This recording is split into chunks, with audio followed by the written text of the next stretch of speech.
কষায় জ্বলে উঠলেন কষায়ের মতো করে, আর তার ধারেই যেন ছারখার প্রতিপক্ষ।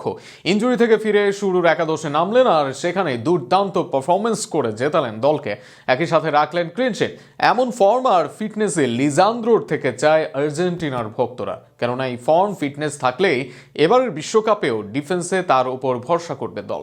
লিজান্দ্রোর ফিরে এসে দুর্দান্ত পারফরমেন্স নিয়ে বিস্তারিত থাকছে প্রতিবেদনা। সর্বশেষ ম্যানচেস্টার ইউনাইটেড ক্লিন শিট রেখেছিল অক্টোবরের শুরুর সপ্তাহে, সেখানে সান্ডারল্যান্ডকে 2-0 গোলে হারায় তারা। এই মৌসুমে সব ধরনের আসরে ইউনাইটেডের ক্লিন শিট ছিল সেই একটি।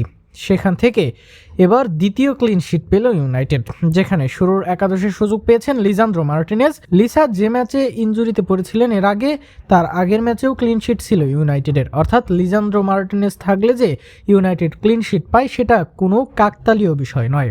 সেটা যে কাকতালীয় নয় তার প্রমাণ পাওয়া যায় লিজান্দ্রোর পারফরমেন্সেই। ম্যানচেস্টার ইউনাইটেডের হয়ে সর্বশেষ ম্যাচে একাদশে সুযোগ পেয়ে নিউক্যাসল ইউনাইটেডের বিপক্ষে করেছেন দারুণ পারফরমেন্স।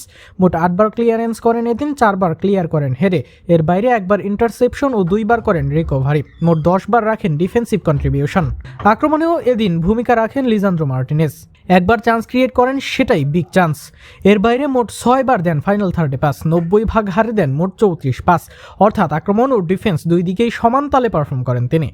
ইনজুরিতে থেকে 9 মাস পর ফিরেছেন নভেম্বরের 30 তারিখ। সেই ম্যাচে ক্রিস্টাল প্যালেসের বিপক্ষে মাঠে নামেন তিনি। এরপর ম্যানচেস্টার ইউনাইটেড কয়েক ম্যাচে মাঠে নামলেও শুরুর একাদশে ছিলেন না এক ম্যাচেও। তবে ধীরে ধীরে বাড়ছিল তার মিনিট টাইম, কেননা তাকে নিয়ে একসাথে ঝুঁকি নিতে চাচ্ছিলেন না কোচ। সর্বশেষ ম্যাচে 45 মিনিট সুযোগ পাওয়ার পর এবার তাকে পূর্ণ সময় দেন কোচ, আর সেখানে সুযোগ কাজে লাগান লিসান্দ্রো মার্টিনেজ। নিউক্যাসলের মতো দলের বিপক্ষে তার পারফরমেন্সে জয়